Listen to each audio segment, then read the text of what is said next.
Welcome to the audio track commentary for Little Dutch Mill, which was the second Max Fleischer color classic cartoon released October 26, 1934, and once again produced in two-color Technicolor process. I am joined now by Mike Kazala, who is a cartoonist and animator and a Max Fleischer aficionado. Hello, Mike. Well, hello. And we will watch these with you and make witty observations. And these are great cartoons. I just love these films. There's that three-dimensional stereo-optical process that they invented. I like in the early ones, they seemed to go for building large set pieces, large sets. And as they continued to use that, they would just, use them for backdrops like this scene. Well, yeah, they want to lend it a sense of scale near the beginning to give you a mental picture of where you are. And as you get more into the characters, they can zero in closer. What do you think of when they did these two-color cartoons? They were very clever with color, their use of it. They were able to make colors like brown and orange, obviously, out of the two colors they had. Well, with the two-strip Technicolor, you had 2/3 of the spectrum, red and green, which also meant that you could get yellow or brown or anything that didn't require blue. Although poor Cinderella was in Cinecolor, which was a red cyan process. I hate these neat and clean. Yeah, this is the Technicolor process. And I mean.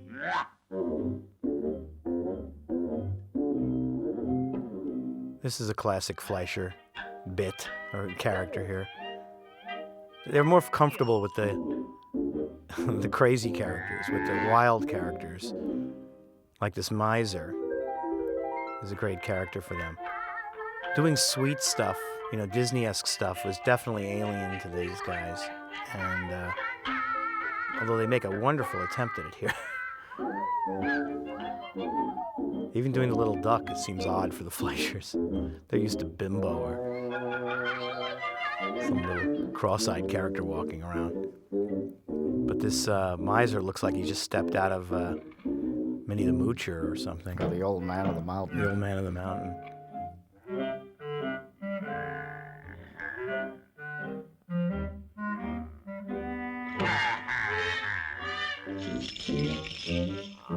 The color classics were definitely an important training ground, though, for their studio and for improving the art that they were doing, improving the animation art that they were doing. They had the humor down, and I think they were trying to catch up to Disney, as every studio was. Maybe in a way that was a mistake, because the Fleischers had their own head. They had their own point of view, and it was unique, fun, different.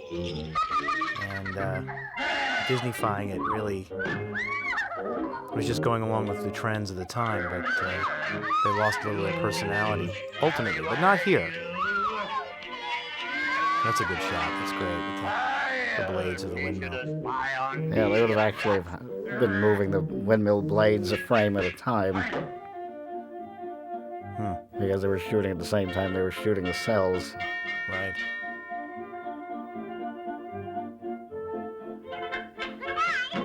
Suddenly the horrifying thought of the that's a great shot of the wooden shoes. It's just a live action shot of the wooden shoes.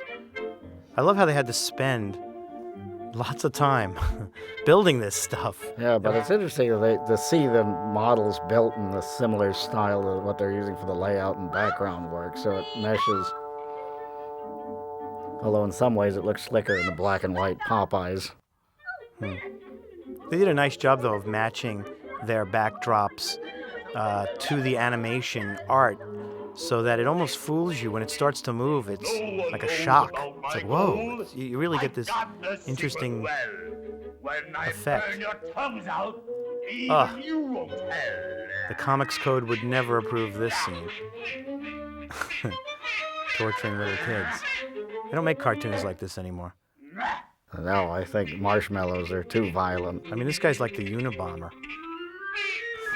The little duck who I think was white in the first scene is now a nice shade of pink.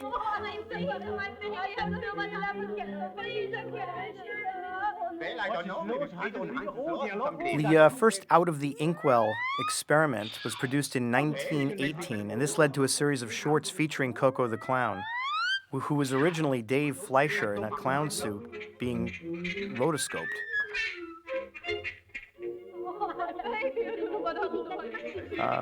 In the 20s, during the silent era, the Fleischers started their Screen Songs series, which featured the famous bouncing ball that would go over the words of a popular song, and the audience would sing along to it.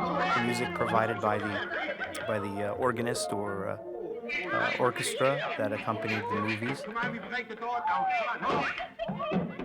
Yeah, now you're going to see one of the things that makes them very different from Disney. Okay, point that out. The whole cartoon is that way. Well, if this was a Disney picture, they would have killed him. They would have in the 30s? Well, they would have disposed of him somehow, but what they do is something different. That's a nice wipe. How do they do a wipe like that? Well, it's actually something you can do in the camera with a set of male and female black masks and back-winding the film, shooting the black dot coming out on the first pass, winding the film back, and then showing it open up. See, the Fleischers had a tendency to try to find more reconciliatory endings to some of their cartoons, like this one, trying to rehabilitate the man, which is something that Disney would never have done.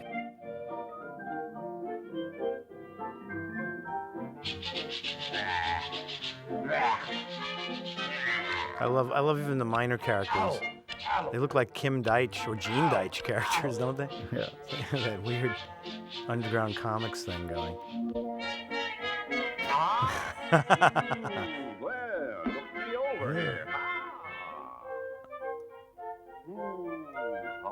beautiful they fixed up my home. Great dialogue here, which I'm positive was improvised by the voice man. Well, these early cartoons were post-synchronized, which meant they recorded the dialogue after the fact. I never knew that cleanliness could bring one happiness. Then how did they do lip sync? I think they did a few lines. Some of the lines they had written ahead of time, like this one, and Lou Fleischer would have tried to break the sounds down, but they weren't actually recorded yet. And then they would watch the film afterward, and then they'd already know what's going to happen. So sometimes that mumbling stuff is sort of what they know is about to happen. And that's the end of this one. And thank you. We'll be right back.